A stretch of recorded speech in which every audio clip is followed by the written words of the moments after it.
The BCM program is focused on practical building conservation and delivering training in the materials and techniques used in historic building conservation, with a focus really on site-based practice. So we have the purpose-built ruinette, which is on my right here, which was designed to demonstrate the kinds of defects and problems you see on historic buildings in the field, so that students can practice the repair techniques that you would use on an actual historic building. And that's really one of the advantages of the course, is that we have this unusual structure, purpose-made and designed for exercises that students carry out on the courses.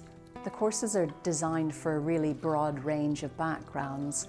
They are tailored to suit building professionals, architects, surveyors, craftspeople, archaeologists, the full range of people involved in historic building conservation.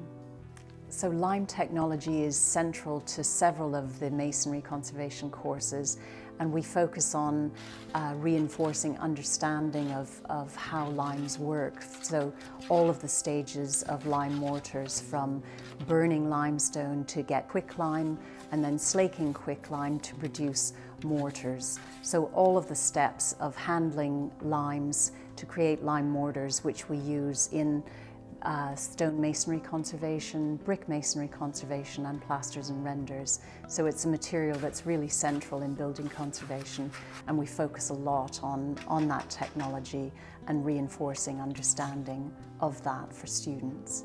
The positive feedback we've had about the courses includes the benefit of the range of backgrounds of the people on the courses, so people see it as a real benefit to interact with a range of professions and backgrounds. Also, the historic estate of Westdean, people really enjoy this as a learning environment, and there's a lot that you can use on the estate in the way of teaching material.